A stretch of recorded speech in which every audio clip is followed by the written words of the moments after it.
People are losing their minds over the Epstein files. And listen, they are horrific. There's no denying that. But I want to be honest with you. I'm not shocked. What actually shocks me is how many people think this kind of thing just started. This didn't begin with Jeffrey Epstein, and it didn't end with him either. And that's why I keep seeing the same question everywhere. If God were real, how could this be allowed? And that's the question we need to talk about. Seriously. The question everyone is asking. I've seen thousands of comments saying the same thing. If there was a God, this wouldn't happen. If God cared, he would have stopped it. Or, this proves there is no God. I understand why people feel that way. When you see cruelty on this level, your mind looks for someone to blame. But that question assumes something most people have never actually examined. It assumes God is supposed to act instead of humanity, not through humanity. And here's the uncomfortable part. God does not override free will. Not in governments, not in institutions, and not in individual lives.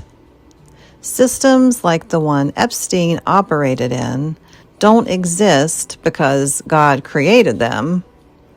They exist because humans protect them. With money, with silence, with distraction, with looking the other way. That doesn't mean everyone involved is evil.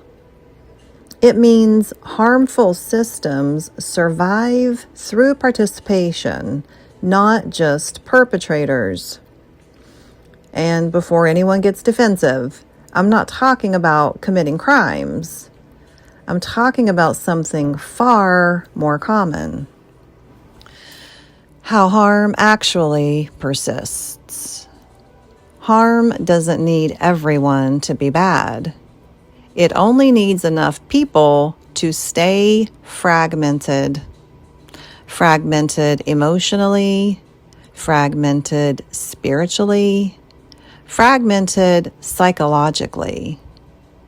Disconnected from themselves, from empathy, and from responsibility. Because fragmented people are easier to distract, manipulate, divide, and control. That's how corruption lasts for centuries. Not because God abandoned the world, but because humans keep handing their power away. So, what are we supposed to do? This is where people roll their eyes and say, "Oh, great, here comes the raise your vibration talk." So let me be clear. Becoming conscious does not mean pretending everything is love and light. It does not mean ignoring reality. It does not mean bypassing anger or pain. It means becoming whole. Wholeness means you stop dissociating from truth. You stop outsourcing your conscious. You stop feeding systems that depend on your numbness. A whole person is much harder to manipulate. And systems built on exploitation weaken when enough people stop unconsciously supporting them through everyday choices, what we tolerate and what we refuse to normalize. And I want to share something personal here. Back in 2016, when the WikiLeaks emails were released, I started researching some of the darker things being discussed. I wanted to understand what was real and what wasn't. After I discerned for myself what I believed to be true, I tried talking to people about it. No one wanted to hear it. The question I got over and over was, why would you even want to look at something like that? Most people either didn't believe it or didn't want to know. So almost 10 years later, here we are. Now it's in the open, and suddenly people can't ignore it anymore. And that moment says something important about human nature. Why God doesn't intervene. Here's the part most people miss. If God intervened every time humans abused power, free will wouldn't exist. What does exist is responsibility. This world was never meant to function without human participation. We are not powerless observers waiting for rescue. We are participants, whether consciously or unconsciously. God isn't absent, but divine presence doesn't cancel human choice. And that distinction is where maturity begins.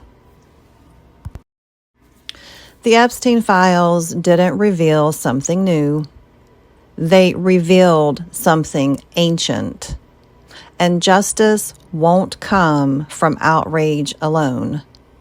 It comes when people stop feeding what harms them, internally and externally. The most threatening thing to a corrupt system is not rebellion. It's people who can no longer be controlled. God isn't gone.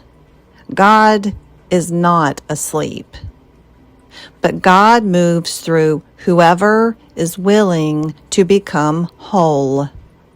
And that's where real change begins. If this made you uncomfortable, sit with that. If it made you angry, ask why. And if it resonated, then you already know what comes next. Conversations like this aren't easy, but they're necessary. And the more we're willing to look at reality with clarity instead of avoidance, the more empowered we become. If you're someone who wants to go deeper into developing that kind of clarity and inner awareness, I do have a discernment course coming out very soon where we explore how to think critically, stay grounded, and navigate truth without fear. That information will be below. And if you found this conversation valuable, make sure you subscribe so you don't miss what's coming next.